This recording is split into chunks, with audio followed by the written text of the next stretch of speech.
विकास र समृद्धिको आकांक्षा राखी गरेको अभूतपूर्व प्रदर्शन र आन्दोलन पश्चातको जटिल परिस्थितिमा 6 महिनाभित्र प्रतिनिधि सभाको निर्वाचन गराउने जिम्मेवारी सहित म प्रधानमन्त्री भएको छु। युवा पुस्ताले गरेको प्रदर्शन र आन्दोलनका क्रममा मृत्यु वरण गर्न पुगेका शहीदहरूप्रति भावपूर्ण श्रद्धाञ्जली अर्पण गर्दै घाइते व्यक्तिहरूको शीघ्र स्वास्थ्य लाभको कामना गर्दछु। साथै सार्वजनिक संरचनाहरू, व्यावसायिक प्रतिष्ठान र निजी घर सम्पत्तिमा भएको अकल्पनीय र अपूरणीय क्षतिप्रति गहिरो दुःख व्यक्त गर्दछु।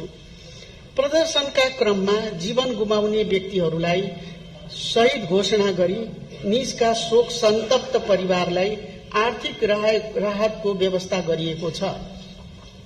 साथै सरकारले घाइतेहरूको निशुल्क औषधि उपचार तथा क्षतिपूर्तिको प्रबन्ध गरेको छ। यसको अतिरिक्त आन्दोलन क्रममा जेनजी विद्यार्थी तथा युवा युवतीहरूले अनाहकमा ज्यान गुमाउनु परेकोमा यो सरकार सम्बद्ध दोषीहरू उप सख्त कानूनी कारबाही गर्ने प्रतिबद्धता जाहेर गर्दछ।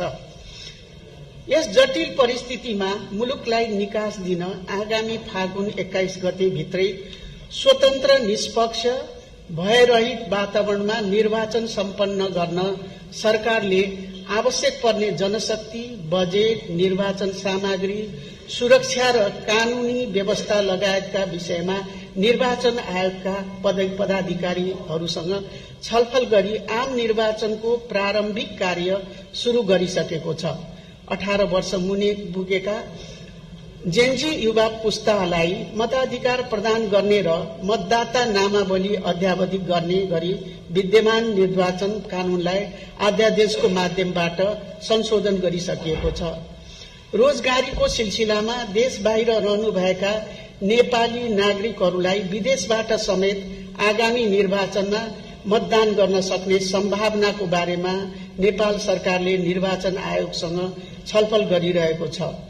वैदेशिक रोजगारीमा रहेका नेपाली नागरिकको मर्यादित रोजगारी तथा तिनका हकको संरक्षण एवं गैर नेपाली नागरिकहरूले उठाएका संविधान सम्मत मागहरूप्रति वर्तमान सरकार सकारात्मक रहेको छ। प्रतिनिधि सभाको आगामी निर्वाचनमा उत्साहका साथ भाग लिन र युवा पुस्ताको परिवर्तनको आकांक्षाको प्रतिनिधित्व गर्न सक्ने योग्य जनप्रतिनिधिको चयनका लागि आगामी निर्वाचनमा सहभागी हुन म सबै नेपाली दिदीबहिनी तथा दाजुभाइहरूलाई आह्वान गर्न चाहन्छु।